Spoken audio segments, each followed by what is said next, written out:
Welcome to super classes. मैं सब आपको बताती हूँ। बीच में कई दिन की छुट्टी हो गई थी कि थोड़ा तबीयत ख़राब हो गई थी। अब चीज़ें कंटिन्यू रहेंगी। तो देखिए, इतिहास चल रहा था। इतिहास में अब हम देखेंगे संगठन और संस्थाएं।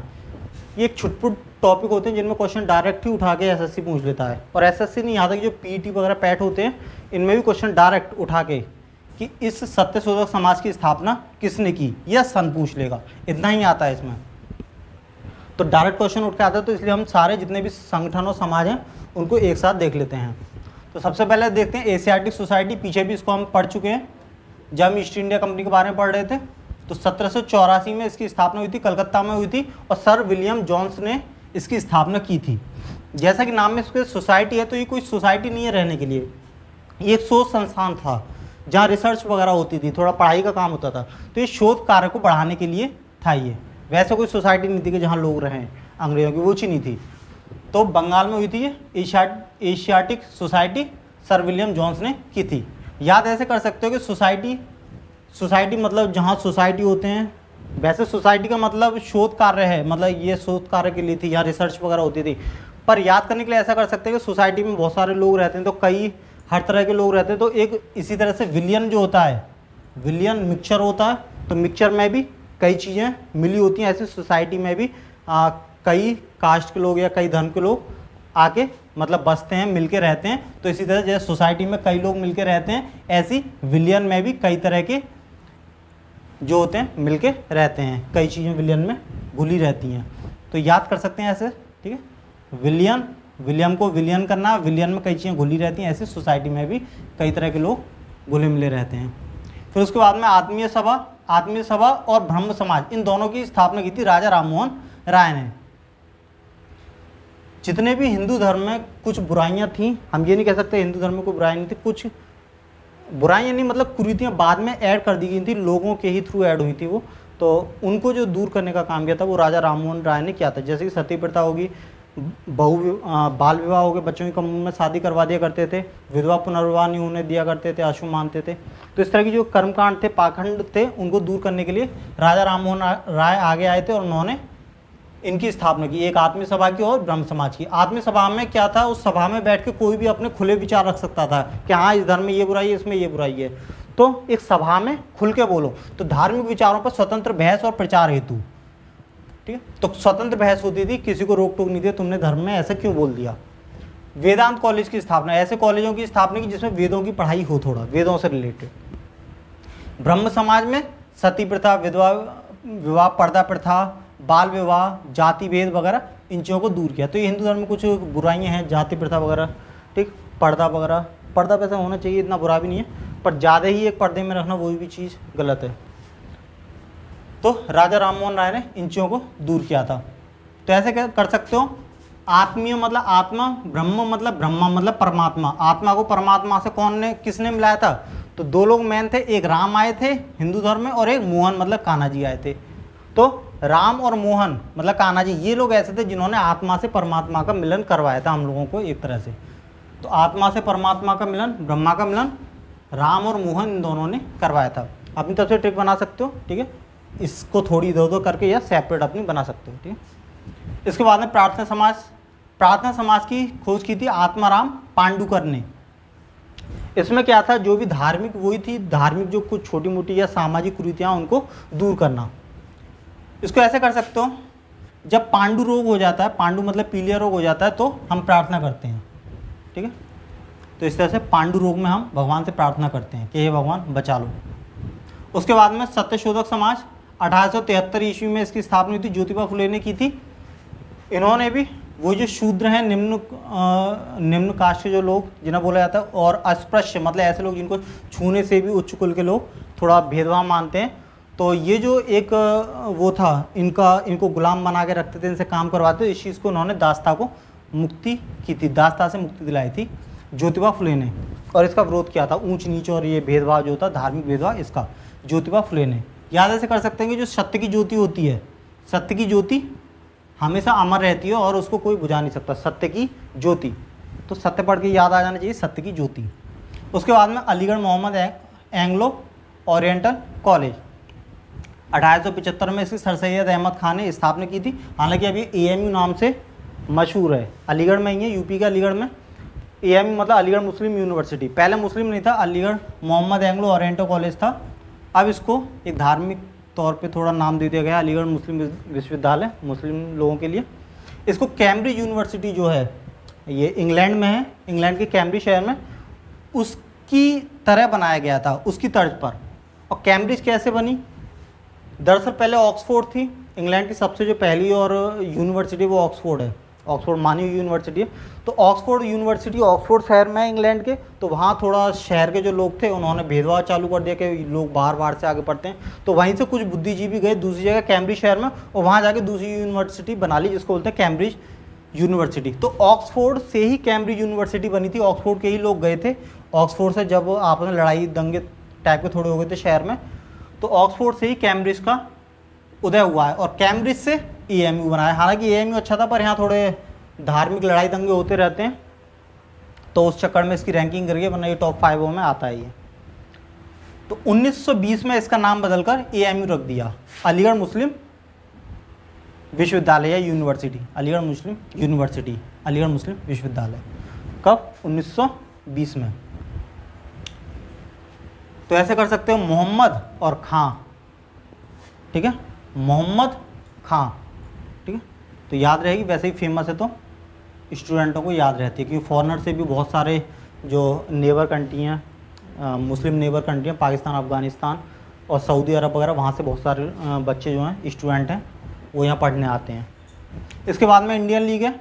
इंडियन लीग 1875 में हुई थी। शिशिर कुमार घोष ने राष्ट्रीय भावना को जागृत करने के लिए और राजनीति चेतना, मतलब इन्होंने ये भावना जगाई कि दूसरे हम पे आगे क्यों राजनीति करें, हम लोग खुद उठ के हम लोगों का नेतृत्व क्यों नहीं करते, खुद से हम लोग राजनीति में आए और खुद ही अपने लोगों पर खुद के ही लोग शासन करें। तो इस चेतना को इन्होंने जगाया था और राष्ट्रीय भावना इन्होंने जगाई थी शिशिर कुमार घोष ने। उसके लिए इंडियन लीग की स्थापना की थी। याद ऐसे कर सकते हो कि इंडियन लोग जो हैं वो कहीं भी घुस जाते हैं। आज आबादी बहुत है इंडिया की, लगभग पहले नंबर पर पहुँच गई है, तो हर 7वां इंसान जो है वो हिंदुस्तान का ही है, इंडियन है। तो इंडियन लोग कहीं भी घुस जाते हैं, घोष मतलब घुस जाते हैं। तो शिशिर कुमार घोष, इंडियन लीग की स्थापना। इसके बाद में आर्य समाज की स्थापना 1875 में स्वामी दयानंद सरस्वती ने की थी। इनका एक और क्वेश्चन आ गया था, बचपन का नाम मूलशंकर है, याद रखना है। दयानंद सरस्वती ने वेदों के बारे में इन्होंने बताया था, वेदों को स्पष्ट किया था और वेदांतिक शिक्षा दी थी इन्होंने, और हिंदू धर्म में सुधार लाए थे। धार्मिक जो पाखंड होते हैं उसी का विरोध किया था इन्होंने। तो इनके बचपन का नाम इम्पोर्टेंट है, मूलशंकर। ये कांग्रेस है, इसके बारे में पीछे भी पढ़ चुका। 1885 में इसकी हुई थी A.O. ह्यूम की अध्यक्षता में, और इस लॉर्ड डफरिन के टाइम में, डफर के टाइम में यह किया था ना, ऐसे कि डफर ने कांग्रेस बननी थी। तो इस तरह से कांग्रेस का अलग भी पढ़ेंगे, सेपरेट वीडियो आएगी जिसमें कांग्रेस के सारे अधिवेशन होंगे। वूलर मठ देखते हैं। वूलर मठ की खोज इसकी स्थापना 1887 में हुई थी, स्वामी विवेकानंद ने की थी। इनके भी बचपन का नाम याद रखना है, नरेंद्र नाथ था। स्वामी विवेकानंद के बचपन का नाम नरेंद्र नाथ। स्वामी विवेकानंद के जो गुरु थे वो थे रामकृष्ण परमहंस, इनको याद रखना है। तो इन्होंने, स्वामी विवेकानंद ने अपने गुरु के नाम पर ही रामकृष्ण जो मिशन था उसका एक मुख्यालय खोला, हेड ऑफिस, और वो मुख्यालय का नाम था वूलर मठ। ठीक है, तो याद रखना, मठ मतलब जहाँ बौद्धों का या जो धार्मिक लोग होते हैं उनका मठ होता है, तो वो विवेकानंद ने खोला था अपने गुरु की याद में। रामकृष्ण का ये बोलते हैं कि रामकृष्ण परमहंस जो थे वो अनपढ़ थे और भगवान को पाने के लिए उन्होंने हर धर्म को अपनाया। उन्होंने मांस खाया था, क्योंकि जो इस्लाम धर्म होता है उसमें मांस खाते हैं, तो मांस खाकर भी ईश्वर को प्राप्त करने की कोशिश की थी, और भी धर्म अपनाए थे, और बहुत तपस्या भी की थी इन्होंने, और बाद में फिर ये काफ़ी ज़्यादा आध्यात्मिक इन्होंने सर्वोच्चता ग्रहण की। तो गुरु रामकृष्ण परमहंस हैं। हिंदू, मुस्लिम और ईसाई का मिश्रण, क्योंकि मैंने अभी बताया था इन्होंने कई धर्मों से ईश्वर को प्राप्त करने की कोशिश की थी। तो हिंदू, मुस्लिम और ईसाई ये 3 धर्म मैन हैं जिन पे इन्होंने काम किया था। और जो विवेकानंद थे उन्होंने फाइनली वेदों का प्रचार प्रसार किया था कि जो वेद हैं वो सबसे बेटर हैं, और जो हिंदू धर्म के वेद हैं उनको इन्होंने आगे प्रचार प्रसार किया था। इसके बाद में रामकृष्ण मिशन, तो वही रामकृष्ण परमहंस जो गुरु थे उन्हीं की ही, उसमें रामकृष्ण मिशन की स्थापना भी इन्होंने ही की थी, स्वामी विवेकानंद ने। दोनों चीज़ें, वूलर मठ, रामकृष्ण जो मिशन था उसका हेड ऑफिस है, और रामकृष्ण मिशन ये एक मिशन है और इसका हेड ऑफिस वूलर मठ। तो दोनों विवेकानंद ने की थी। अच्छा, क्वेश्चन अभी ये आया था कि जो स्वामी विवेकानंद गए थे इसका प्रचार प्रसार करने के लिए, धार्मिक सभा हुई थी अमेरिका के शिकागो में, तो भारत की तरफ से स्वामी विवेकानंद वहाँ गए हुए थे। तो विवेकानंद ने वहाँ अपना भाषण दिया, वो काफ़ी ज़्यादा फेमस हुए उससे और बहुत ज़्यादा तारीफ हुई थी उनकी। तो क्वेश्चन यही आया था अभी जो पेपर हुए थे शायद 15 जून के लिए, जून या जुलाई में, 15 जून में, तो उसमें यही पूछा गया था कि स्वामी विवेकानंद अमेरिका किस सन में गए थे। तो इस बार सनें भी काफ़ी पूछी जा रही हैं, तो हमें सनों को भी काफ़ी इम्पोर्टेंस देनी है। तो शिकागो में अमेरिका में धार्मिक सभा हो रही थी। इन्होंने जो निर्धन थे हरिजन, उनकी निस्वार्थ सेवा को महत्व दिया था। निस्वार्थ सेवा मतलब अभी भी जो हरिजन वगैरह होते हैं या जो निर्धन लोग होते हैं उनकी सेवा हर कोई करता दिखता है, ठीक है, पर उसके पीछे एक स्वार्थ होता है। टिकटॉक पे वीडियो बनाते हैं तो उसका फ़ोटो खिंचवा के वायरल होने के लिए या फेमस होने के लिए कि हाँ हम कितना अच्छा काम कर रहे हैं। नेता होते हैं वो इसलिए करते हैं ताकि वोट मिल जाए, पर इन्होंने निस्वार्थ सेवा, इसलिए कहीं भी आपको एक सुनने को नहीं मिलेगा कि विवेकानंद ने किसी गरीब को ऐसा किया। उन्होंने जो किया वो किसी को गाया नहीं, तो निस्वार्थ सेवा की थी और यही होना चाहिए निर्धनों या हरिजनों की निस्वार्थ सेवा। इसके बाद में मुस्लिम लीग 1906 में हुई थी, सन भी याद रखना है। आगा खां और सलीम खां ने इसकी स्थापना की थी। मुस्लिम जो थे उनके अधिकारों के प्रति लड़ने के लिए मुस्लिम लीग की स्थापना की थी। तो ऐसे कर सकते हैं कि मुस्लिम लोग को बचाने के लिए आ गया सलीम मुस्लिम लोगों की रक्षा करने के लिए, क्योंकि उन्हीं के अधिकारों की लड़ाई करने के लिए मुस्लिम लीग की स्थापना की थी, उनके अधिकारों की रक्षा करने के लिए, ठीक है, भारतीय जो मुस्लिम थे। इसके बाद में विश्व भारती 1912 में रविन्द्रनाथ ठाकुर ने स्थापना की थी और उन्होंने ये बोला था जो पूरा विश्व है वो एक परिवार की तरह है, विश्व एक घर है। और जो ब्रिटिश के जो नीति थी, ब्रिटिश की जो पढ़ाई थी, उस चीज़ का खंडन किया था और उसकी जगह जो अपने वेदांतिक शिक्षा थी उसको, जो प्राचीन शिक्षा थी, वेदांतिक शिक्षा थी, उसको बढ़ावा दिया, उनको इन्होंने स्पष्ट किया और ढंग से समझाया था। तो ब्रिटिश की जो नई शिक्षा नीति थी उसका खंडन किया था और अपनी जो शिक्षा थी वेदों की उसको बढ़ावा दिया उन्होंने। इसको ऐसे कर सकते हैं, एक गाना आया था कि ठाकुरी ठाकुर हो रही से विश्व भर में, इस तरह से, तो विश्व भर में ठाकुरी ठाकुर हो रही है, इस तरह से याद करने के लिए कर सकते हो कि विश्व भर में ठाकुरी ठाकुर हो रही है, ठीक, केवल याद करने के लिए और कुछ नहीं। इसके बाद में गदर पार्टी 1913 में हुई थी और इसकी स्थापना की थी हरदयाल और काशी ने। ये क्या था, हथियारबंद संघर्ष था। हालांकि ये लोग थोड़ा बीजेपी उसमें कांग्रेस में भी शामिल थे, बीजेपी तो थी नहीं उस टाइम, कांग्रेस में थे। तो कांग्रेस में ये गांधी जी थे, गांधी की वजह से अहिंसावादी थी कांग्रेस थोड़ा, पर इन्होंने एक अलग संगठन बनाया गदर पार्टी और उसको हथियारबंद रखा, मतलब हथियारों के साथ संघर्ष। इन्हें वो गांधी वाली पॉलिसी थोड़ा अच्छी नहीं लगी, तो उसको याद ऐसे कर सकते हैं कि जो दयालु काशीराम जो थे वो काफ़ी दयालु स्वभाव के थे, उन पर अत्याचार हुए, उन्होंने सही, कभी इतना विरोध नहीं किया और फिर अपनी शिक्षा पढ़ाई कंटिन्यू रखी, ठीक है, बाद में इतने ज्ञानवान बने। तो ऐसे कर सकते हैं जो दयालु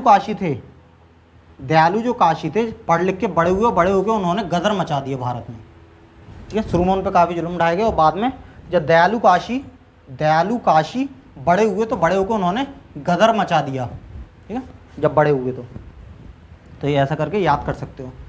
हिंदू महासभा 1915 में मदन मोहन मालवीय ने, तो ये हिंदुओं के हक में थोड़ा लड़ाई लड़ने के लिए, हिंदुओं के पक्ष में बात रखने के लिए हिंदू महासभा, क्योंकि हम मुस्लिमों की भी कुछ चल रहे थे, जब मुस्लिम लीग हो गया, AMU हो गया, ठीक है, तो इस तरह से फिर हिंदुओं के पक्ष में मदन मोहन मालवीय ने हिंदू महासभा की स्थापना की थी। उसके बाद में होम रूल लीग 1916 में तिलक और एनी बेसेंट, तिलक हुई है लोकमान्य तिलक। स्वशासन और राष्ट्रीय मांग का नेतृत्व, मतलब हमारे देश में खुद के नेतृत्व की एक मांग उठी थी, तो उसको पूरा करने के लिए कहा चिंता मत करो, स्वशासन और नेतृत्व करने के लिए हम लोग बैठे हुए हैं, तुम लोग आज़ादी दिलाओ। अब रही बात अंग्रेजों के जाने के बाद नेतृत्व कौन करेगा, या लड़ाई में नेतृत्व कौन करेगा, या स्वशासन कौन करे, तो उसके लिए हम लोग हैं। तो उसके लिए उन्होंने एक पार्टी बनाई थी होम रूल लीग 1916 में। कैसे कर सकते हैं, तो इसका ऐसे कर लो कि भाई एक दूसरे से कह रहा है कि भाई तू अभी सो ले, आराम कर ले, सो ले, अभी हम लोगों का जो रोल है वो तिलक लगा के बैठने का है केवल पिक्चर में, या पिक्चर में रोल है, तो वो दूसरे बोला है कि 16 अभी 16 मतलब 1916, क्योंकि 1900 के ही ज़माने के हैं तिलक और एनी बेसेंट वगैरह, कि देश आज़ादी के टाइम पे ये लोग थे। तो वो बोला 16 भाई अभी हम लोगों का रोल, होम रूल मतलब हम लोगों का रोल तो तिलक लगा के बैठने का है, बेसेंट मतलब तिलक लगा के बैठने का है। अब आगे देखते हैं, स्वराज पार्टी की स्थापना 1923 में हुई थी और ये की थी मोतीलाल नेहरू और चित्तरंजन दास ने। इसमें क्या था, इस पार्टी का जो मेन मोटिव था वो ये था कि अंग्रेज हम पे राज क्यों कर रहे हैं, हम लोग स्वयं खुद ही राज क्यों नहीं कर सकते, अपने लोगों पर खुद का ही राज होना चाहिए जो देसी लोग हैं। तो इस तरह से ये एक राजनीति जो चेतना थी इसका विकास करना मेन इसका मोटिव था स्वराज पार्टी का। तो इसको याद कैसे करेंगे, जब भी कभी राज करना होता है किसी पर तो उसके लिए बहुत ज़्यादा चिंतन करना होता है, क्योंकि इतनी सारी जनसंख्या प्रजा को संभालने के लिए काफ़ी दिमाग लगता है। तो नेहरू ने चिंतन करके खुद के लोगों पे स्वराज किया, और वैसे भी देश आज़ाद होने के बाद में राज तो नेहरू ने ही किया था, नेहरू जी। तो नेहरू ने चिंतन करके स्वराज किया, ठीक है। देश आज़ाद होने के बाद में नेहरू ने वैसे भी राज किया था। उसके बाद में राष्ट्रीय स्वयंसेवक संघ, ये वही है जो अभी आज भी है, आरएसएस जो होता है, मोहन भागवत इसके मेन लीडर हैं। 1925 ईस्वी में इसकी स्थापना हुई थी, डॉक्टर हेडगेवार ने इसकी स्थापना की थी, ठीक है। आरएसएस यही है, राष्ट्रीय स्वयंसेवक संघ। पूरे विश्व की सबसे बड़ी अगर कोई संस्था है वो स्वयं जो अपने आप में वित्त पोषित है, मतलब खुद का खर्चा खुद ही चलाती है, तो वो ये आरएसएस ही है, विश्व की सबसे बड़ी स्वयंसेवी संस्थान, मतलब अपना खर्चा खुद से उठाती है। इसका मेन मोटिव है जितने भी जो हिंदू हैं उनको एकजुट करना, ठीक। तो हिंदू एकजुटता इसका मेन मोटिव है। अब इसको याद कैसे करेंगे, स्वयंसेवक मतलब अपने हेडगेवार मतलब हैंड, खुद की सेवा अगर करनी है तो अपने हैंड से कीजिए, मतलब कोई तुम्हारी सेवा करने के लिए नहीं आएगा, खुद के हैंड से अपनी सेवा कीजिए, स्वयं की सेवा कीजिए, खुद के हैंड से, अपने हाथ से खुद की सेवा कीजिए। इसके बाद में देखते हैं हरिजन सेवक संघ, 1932 में इसकी स्थापना की थी महात्मा गांधी ने।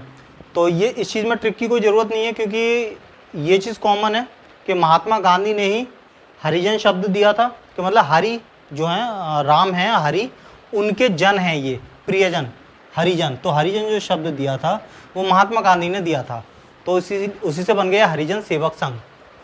जो भी समाज में भेदभाव है, ऊंच नीच है, उसको मिटाने के लिए इसकी स्थापना की थी। अस्पृश्यता मतलब जो भेदभाव, छुआछूत वगैरह होता है, ऊंच नीच, उस सब को मिटाने के लिए। ये थोड़ी अच्छी बात थी महात्मा गांधी के लिए, वरना बाकी तो पॉलिटिक्स ही थी। आगे देखते हैं फॉरवर्ड ब्लॉक। फॉरवर्ड ब्लॉक की स्थापना, ये आज़ाद हिंद फौज, फॉरवर्ड ब्लॉक और ये आज़ाद हिंद सरकार, ये मेन रूप से तीनों ही सुभाष चंद्र बोस के कंट्रोल में थी।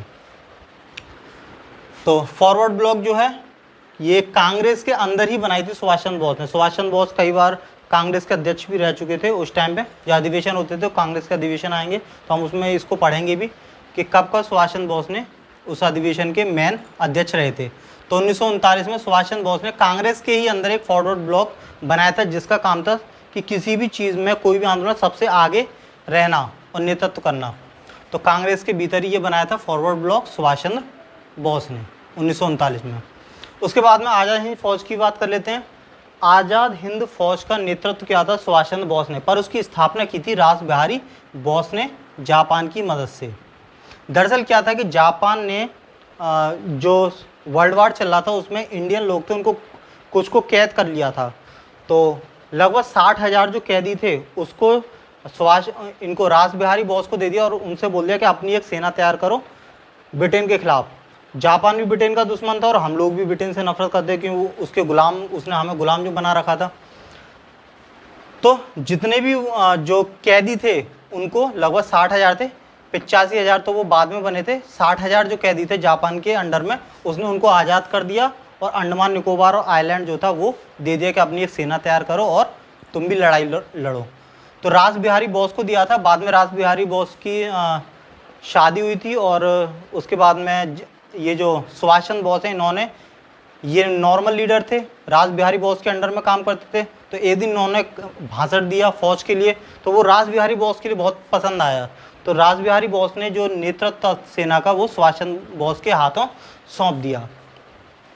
तो टोटल जो सैनिक थे वो 85,000 थे और इसमें जो युद्धबंदी थे जापान के वो थे 60,000। तो बाकी जो थे लगभग 25,000 सैनिक, वो जो थे वो आरएसएस जो थे, जो अभी पीछे हमने पढ़ा था राष्ट्रीय स्वयंसेवक संघ आरएसएस। तो आरएसएस के लोग जो है वो देश प्रेमी भी थे, तो वर्मा वगैरह से आरएसएस के जो आदमी थे वहाँ उसकी भर्ती चालू की इन्होंने।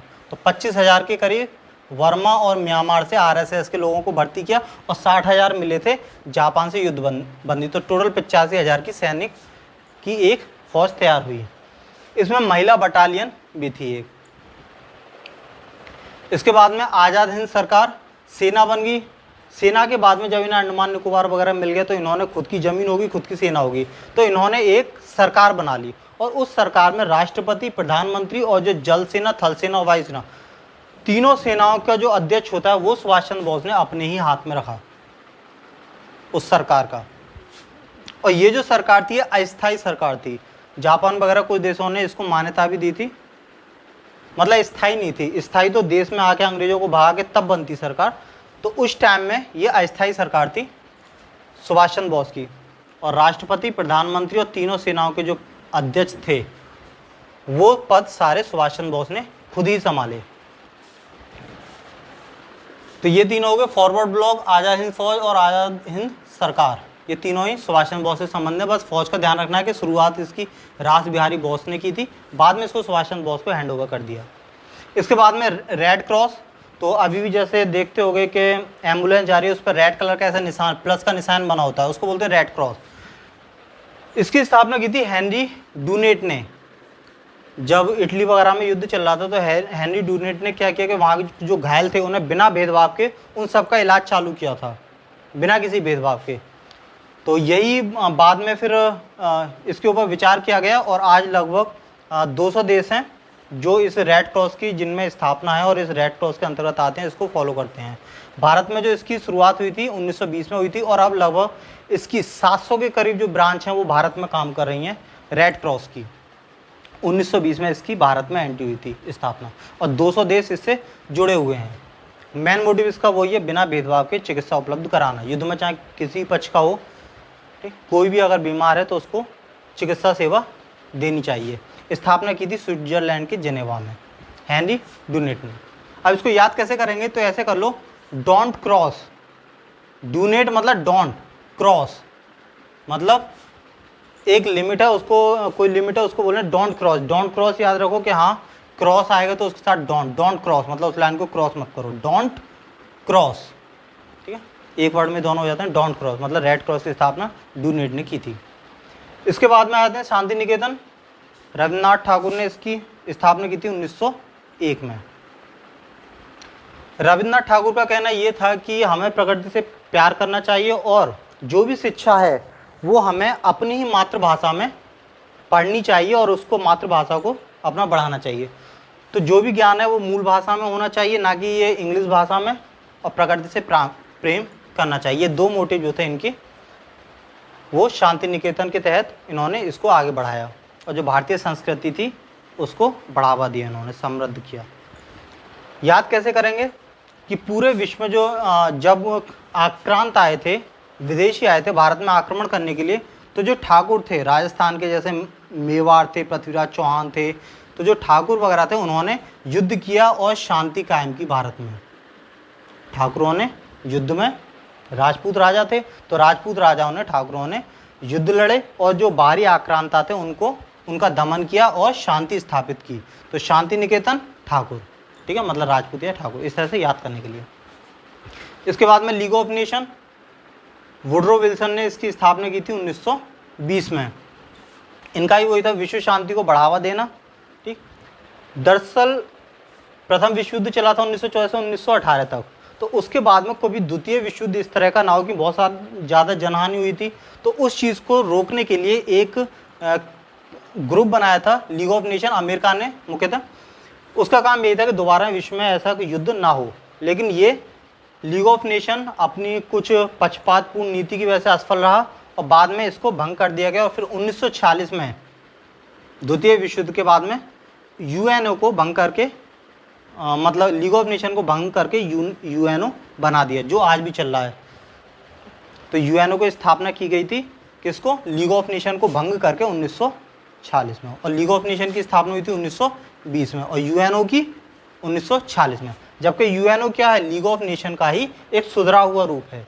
अब यूएनओ अच्छे ढंग से काम कर रहा है, हालांकि इसमें भी थोड़ा राजनीति अच्छी खासी होती है, चीन और ये रूस वगैरह, अमेरिका। तो इसका काम वही है कि विश्व में शांति कायम करना और दोबारा कोई युद्ध ना हो उस पर नज़र रखना। तो इसको याद कैसे कर सकते हैं? लीग मतलब लोग और वुड्रो विल्सन मतलब बड़े लोग। वुड्रो मतलब बड़े, लीग मतलब लोग, विल्सन मतलब विलास, मतलब बड़े लोग विलास करते हैं। जो अमीर लोग होते हैं, बड़े लोग होते हैं, वो विलास करते हैं। वुड्रो मतलब बड़े, लीग मतलब लोग, विल्सन मतलब विलास, मतलब बड़े लोग विलास करते हैं। ये सेंटेंस याद रखना, उससे जब ऑप्शन में आएगा तो आराम से टिक कर आओगे कि बड़े लोग विलास करते हैं, इस तरह से।